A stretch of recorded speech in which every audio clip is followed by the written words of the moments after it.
इस देश में लोग इस मुगालते में थे कि बीजेपी से लड़ना मुश्किल है, बीजेपी को हराना मुश्किल है, लेकिन राजनीति के बीच से जब कुछ उम्मीद पैदा होती है तो उनको उनकी भाषा में जवाब देने की कोशिश जब हुई तो वो बिहार में दिख गया। मुझे भी लगता है कि ज्यादा उम्मीद मुझे उन ट्रैक्टरों से है जो फिर से दिल्ली की तरफ कूच कर गए हैं। ऐसे दृश्य को देख करके कीलें वही हैं, बुलडोजर वैसे ही खड़े हैं, सड़कें फिर से खोद दी गई हैं और मुझे नहीं पता कि यह दृश्य देख करके जयंत चौधरी को किसकी याद आ रही होगी। आज वही किसान अपना हक मांगने जब दिल्ली आ रहे हैं तो क्या उनके साथ हो रहा है, मुझे नहीं पता कि जयंत चौधरी इस पर क्या सोच रहे होंगे। तो ये एक दौर है हमारे सामने, जितने प्रमोद कृष्णन हैं वो सब उस तरफ चले जाएं और जितने ईमानदार लोग बचेंगे वह भी अगर लड़ाई लड़ेंगे तो उनका इतिहास में नाम दर्ज होगा। एक अकेला शेर जो सब पर भारी था, उसकी लाचारी भी दिखा रहा है। उन्हें ये बात समझ में आने लगी होगी कि अकेले भारी नहीं है, तो गठबंधन का दायरा बढ़ाया जाए। फिर कई आनुषांगिक संगठन जो थे उनको काम पर लगा दिया गया और ऐसे वक्त में सबसे पहला निशाना नीतीश कुमार को बनाया गया और मुख्यमंत्री की पद कुर्सी उनको इतनी प्यारी थी, वो कुर्सी पर आज भी बरकरार हैं। अभी कितनी देर और बरकरार रहेंगे ये अभी थोड़ी देर में स्पष्ट हो जाएगा। और एक तरफ नीतीश कुमार के सामने ऑपरेशन लोटस आया तो नीतीश कुमार ने पाला बदल लिया। हेमंत सोरेन के सामने जब वो ऑपरेशन लोटस आया तो उन्होंने जेल में जाना कबूल किया, आंसू बहाना कबूल नहीं किया, बिकना और झुकना कबूल नहीं किया। मैं इस दौर के इतिहास को यहां से देखूंगा और आने वाले वक्त में लोग इसकी तुलना करेंगे। जब एक तरफ कोई नेता तेजस्वी यादव बन करके लड़ने के लिए खड़ा हुआ तो उस समय भी कोई जयंत चौधरी बना जिसे मोदी में चौधरी चरण सिंह की छवि नजर आने लगी। कम से कम एक आंदोलन किसानों की तरफ से शुरू हुआ है और एक पॉलिटिकल उम्मीद बिहार ने पैदा की है। मैं इस उम्मीद के लिए, तेजस्वी यादव की निडरता के लिए, हेमंत सोरेन की निडरता के लिए मैं उन्हें पूरे नंबर देना चाहूंगा और ये बिहार की राजनीति में सबसे महत्वपूर्ण बात है।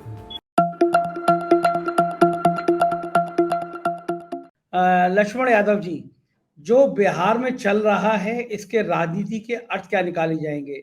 एक बहुमत पहली बार ऐसा हो रहा है कि जब ऑपरेशन लोटस टाइप की स्थिति की गई तब भी लाले पड़े हुए हैं सरकार बचाने के, इसके संकेत क्या है? संजय भाई, ये जो है एक अकेला शेर जो सब पर भारी था, उसकी लाचारी भी दिखा रहा है।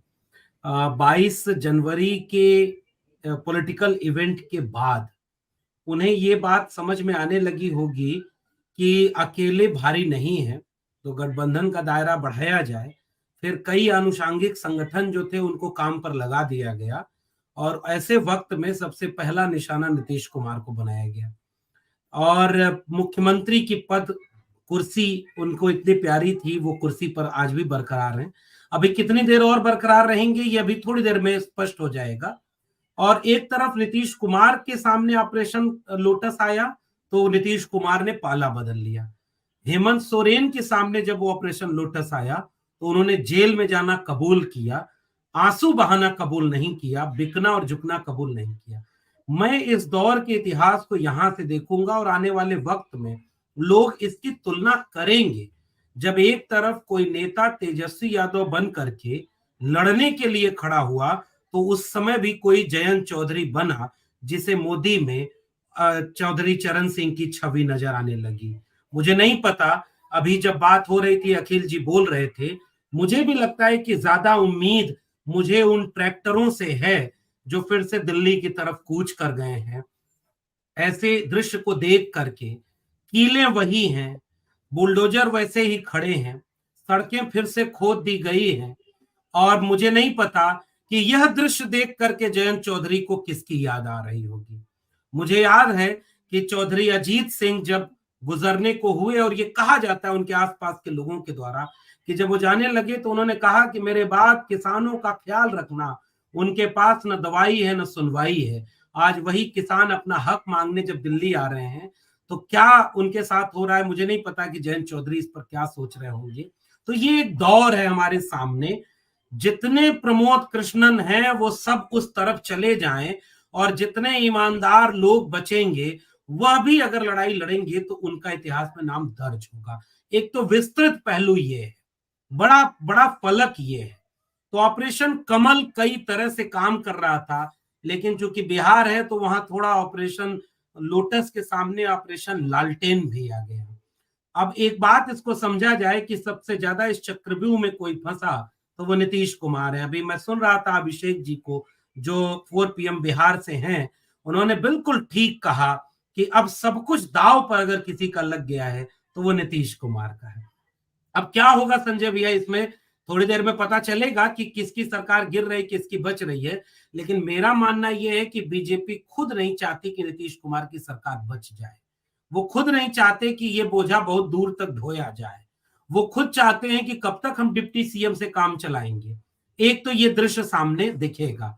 अब विधानसभा में जो होने जा रहा है, सरकार अगर आप बचा ले गए तो अब ये ऑपरेशन कमल कैसा था कि अगर तेजस्वी यादव अपने गठबंधन के विधायकों को अपने आवास में गिटार सुनने, क्रिकेट खेलने और खाने पीने के लिए बुलाएं तो वो अपहरण हो गया, और जब बोध गया में प्रशिक्षण देने के लिए बीजेपी ले जाए तो वो जो है ट्रेनिंग प्रोग्राम हो गया। जेडीयू के विधायक को नीतीश कुमार की पुलिस ने नजरबंद करने की कोशिश की और उन्होंने वहां से कह दिया कि अगर हम ही सुरक्षित नहीं तो बाकी लोग कहां गए। जैसे जब युद्ध होता है तो अगर सामने तोप है तो उसका उसका सामना तलवार लेकर नहीं किया जा सकता।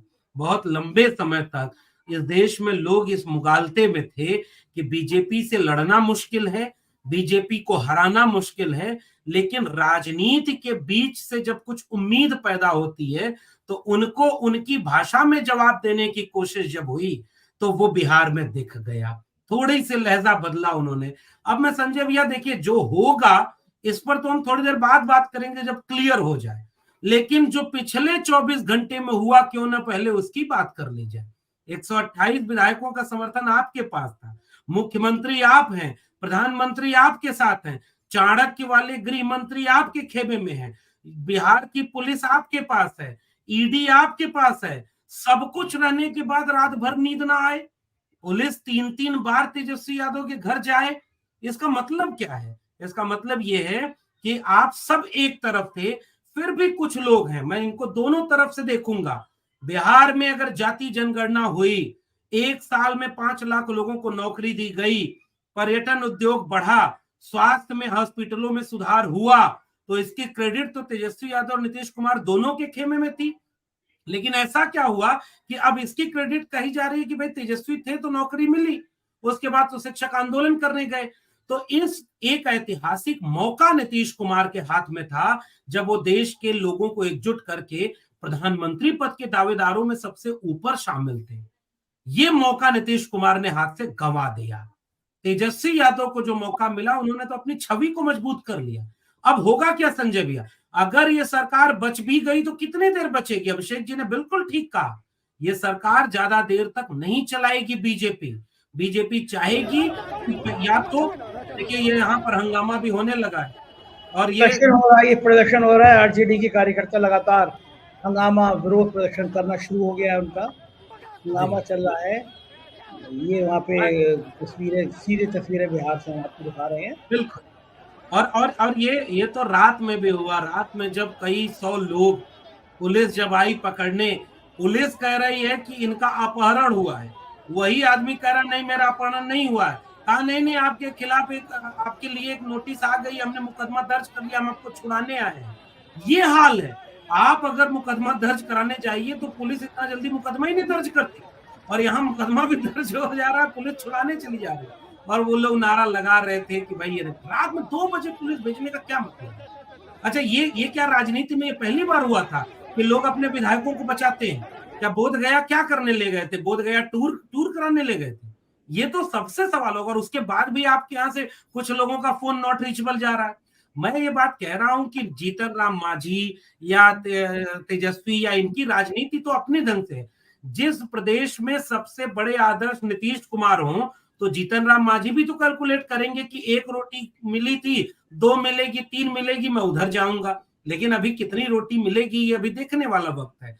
लेकिन एक चीज तो तय है कि बिहार के विपक्षी दलों ने पूरे देश के लोगों के सामने एक उत्साह और एक उम्मीद तो पैदा कर दी।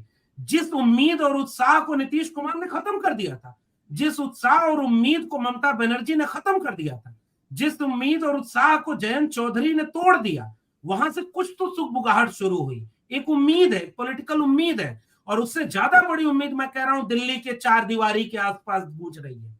ये किसानों के ट्रैक्टर है, वो उम्मीद गूंजेगी। तो बिहार की राजनीति पर आगे क्या होगा इसका विश्लेषण मैं बाद में करूंगा, लेकिन ये जो 24 घंटे में हुआ इसने ये बहुत कुछ समझा दिया है कि न तो वो शेर अकेला सब पर भारी है, न तो राम मंदिर के नाम पर उनको पूरा चुनाव जीतने की तैयारी है। अब उनको नीतीश कुमार मजबूरी है। इसका मतलब कि डर सामने है। अब इस डर को देश की जनता और नेता विपक्षी दल के जितना संतुलित ढंग से एकजुट करके, अब देखिए ना उत्तर प्रदेश में ये हुआ और शायद 2017 के बाद पहली बार होने वाला है कि अमेठी या रायबरेली में से किसी एक जगह खुद अखिलेश यादव भारत जोड़ो न्याय यात्रा में शामिल होंगे। खुद जो है न्याय यात्रा आगे बढ़ रही है। कांग्रेस के विधायकों के ऊपर ही आरोप लगाया जाता था कि वो टूट जाएंगे। आज तक तो अभी तो दिख रहा है कि कांग्रेस के विधायक नहीं टूटे, आरजेडी के विधायक नहीं टूटे, उनके फोन भी नॉट रीचेबल ऐसे नहीं बताए जा रहे। तो बहुत कुछ अच्छा हुआ है। अब ये रिजल्ट में कितना बदलेगा मेरे लिए ये महत्वपूर्ण सवाल नहीं है। वो रिजल्ट में बदलेगा तो हो सकता है नीतीश कुमार का नुकसान हो, तेजस्वी का फायदा हो, या तेजस्वी का नुकसान हो, नीतीश का फायदा हो। लेकिन मुझे लग रहा है कि जिस उम्मीद की जरूरत, इतना बड़ा चुनाव आपके सामने खड़ा है। इस देश में कोई आंदोलन नहीं खड़ा था। कल्पना करिए इस देश में अन्ना आंदोलन जैसा आंदोलन खड़ा कर दिया गया जब एक सरकार को गिरानी थी, पूरी सरकार को बदनाम कर दिया। कम से कम एक आंदोलन किसानों की तरफ से शुरू हुआ है और एक पॉलिटिकल उम्मीद बिहार ने पैदा की है। मैं इस उम्मीद के लिए, तेजस्वी यादव की निडरता के लिए, हेमंत सोरेन की निडरता के लिए मैं उन्हें पूरे नंबर देना चाहूंगा। और ये बिहार की राजनीति में सबसे महत्वपूर्ण बात हुई। शुक्रिया। बिल्कुल ठीक आपने लक्ष्मण यादव जी।